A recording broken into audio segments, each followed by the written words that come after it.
the time of filming this video, I have 44,000 views on my most popular video last month, 7 trends we are leaving behind in 2022, and I had some of your panties in a bunch. Let's get into it. Hey loves, welcome back to my channel. My name is LaToya Ebony, and as I said, I'm going to be reacting to some of your comments to a video that has been getting a lot of traction last month. Subscribe, let's get into it. Lord have mercy, I don't know if I'm prepared.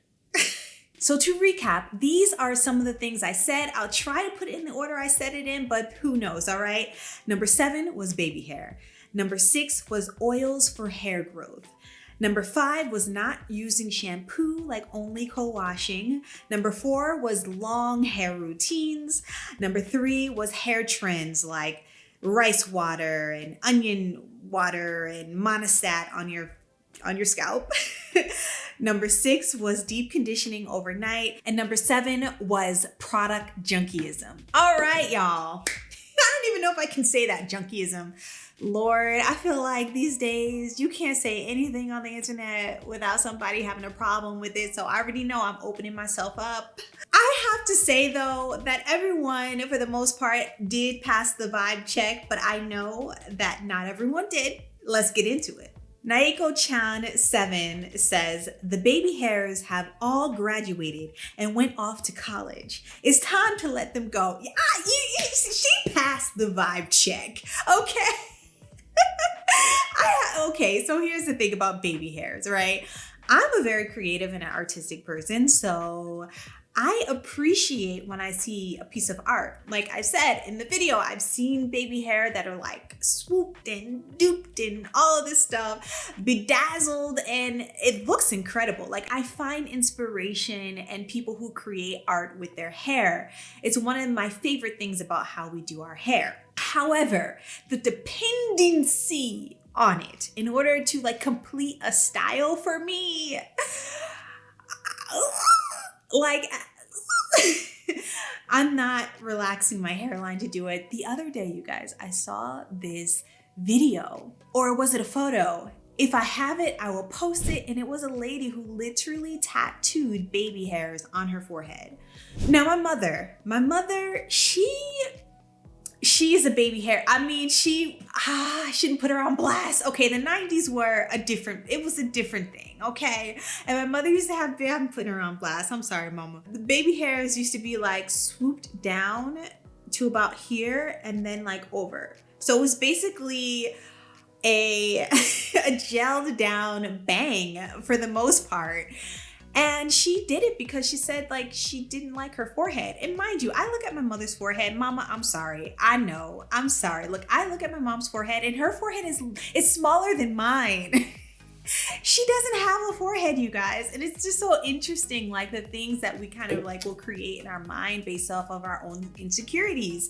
I have a large forehead. It's pretty large, you know, but it is what it is, okay? If one day I want to wear a bang, I'll wear a bang. But like, I like the finished, like, I don't even know if I should say finish.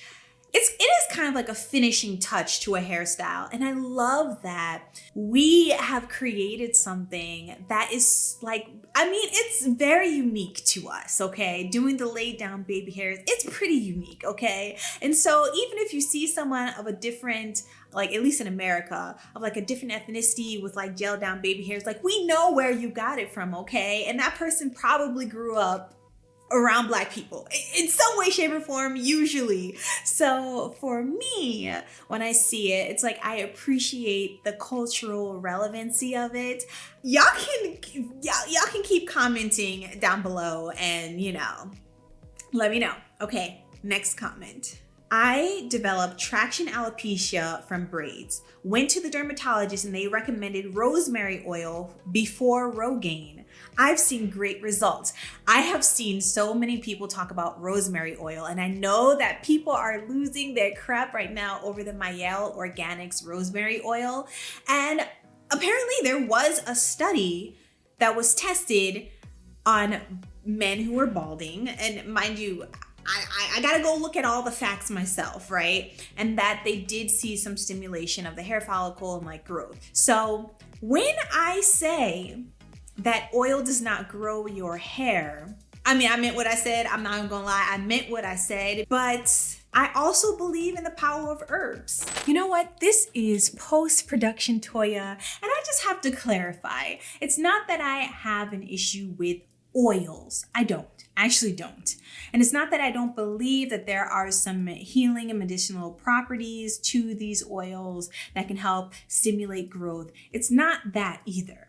For me, I think what it is this like sort of like catch-all that if I want to grow my hair, I need an oil, or I should use an oil, without taking into account all of the different studies that have been, all the different reasons why you have hair loss, and not consulting a professional about it.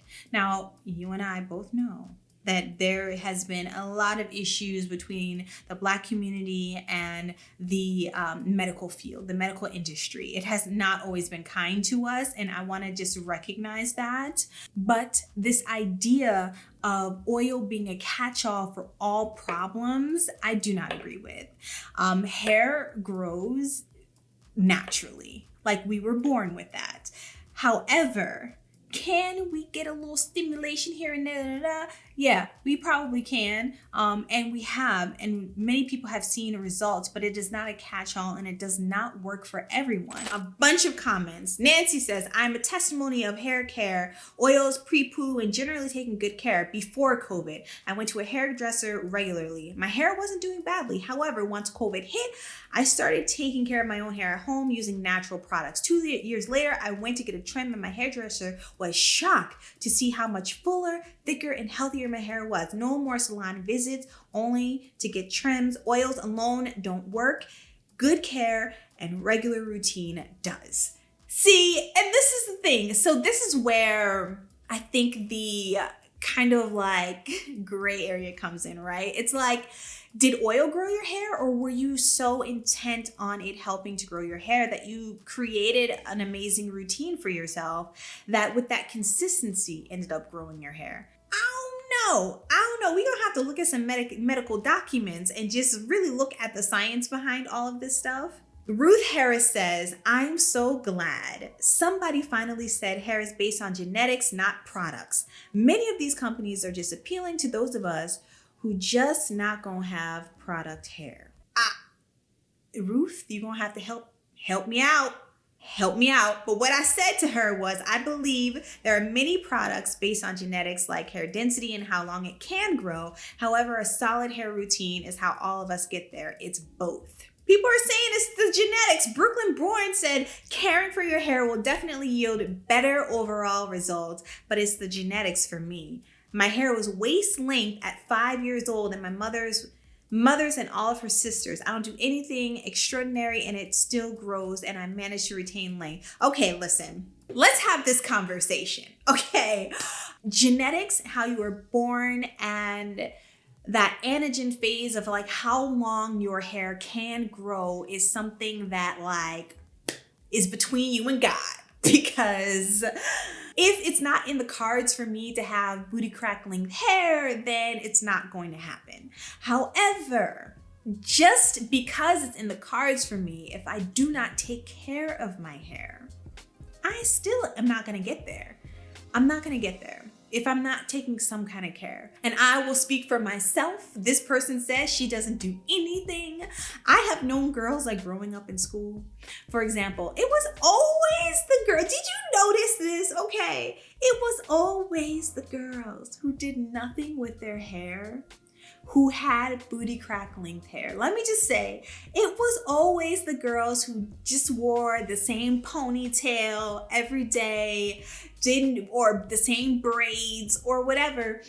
They didn't do like, they weren't styling their hair in all these different ways and like they was just chilling. And then it was like Cinderella all of a sudden, like, and they usually, this is my experience, they usually were the ones who didn't even wear like much makeup or anything. It was just like a ponytail a day, a sweatshirt, blah, blah, blah, blah, blah. Then we go to the party and they just come out Rapunzel, just hair everywhere, just body banging, didn't even know, had the whole sweatshirt on all throughout the school year. And then all of a sudden, boom, boom, bam. And you like, where did that even come from? Okay, this was my experience. And this happened time and time and time again. And so with that, to me, outside the body stuff, that just says to me, like, low manipulation is the way to go. Low manipulation. And of course, being a creator, it's very difficult for me to have complete like if I wasn't on YouTube, I wouldn't be doing everything I'm doing. And I also believe that this is why, and I've said this in another video, this is why like I've had to slow down on how much I was manipulating my hair for these videos, because I'm like, y'all, I am breaking my hair off because my hands is in my, it's too much. It's too much for me, okay? It's too much for my hair. And so I think that that's one of the reasons, okay? It's one of the reasons, but you know, we will go throughout the year and I'll try a few things and let y'all know. Let me see, this video is getting long, so let me see if there's one more comment. Wanda Barnett, 99 likes. I have never understood the obsession with baby hairs. I think they're cute. I'm just not obsessed. You know what I'm saying? Like sometimes I'll do a little swoop-de-doo, but like my hair doesn't really lay down. And I used to literally I would break my edges off, like constant oil, like not oil. Well, yeah, I guess maybe, but like constant gel, constant smoothing and brushing and trying to get it to lay. Like my 4C hair was like, you playing, right? Is this a joke? Yeah. So I really had to cut that out. And when I did that, you know, my hairline, among a couple other things, started to like come back to normal. My boyfriend asked yesterday, why do women wear those squiggly things on their forehead now? It looks weird. I started cracking up and thought back to this video. 80 likes. Sometimes guys be like, why y'all be doing all that? Like, I don't know. I think sometimes it looks good. Sometimes it works. Sometimes it doesn't. Who knows? Lena says, now I'm all about oil. Mm-hmm. Okay, Lena, you've made your stance. I think it aids in hair maintenance and growth because of what's in it. However, it's not the end all be all. The key is consistency, which is my main goal, and you're right. Your hair changes throughout your life, so it is what it is, child, I know. I know folks don't like to hear you do you. Truth is, I can't do you, LOL. You gotta find what works for your hair and go with it. It involves work. There is no quick fix. That's why it's a journey. Lena, I got a little bit emotional because like I love the way that you basically summarized all of this. You know, our journey is our journey. It is personal to us. And I've had a journey. And so have you. And I hear about your stories all the time. And like, I'm so grateful for the internet. I'm so grateful to be a Black woman in this day and age. We are killing it. We are killing it. Oh my gosh, you guys. All of that being said, pay attention to Lena. Lena knows what she's talking about. This is a journey. And it is for each and every one of us to figure out. And I am so grateful to be who I am, to be a Black woman in 2023. Like, cause we killing it.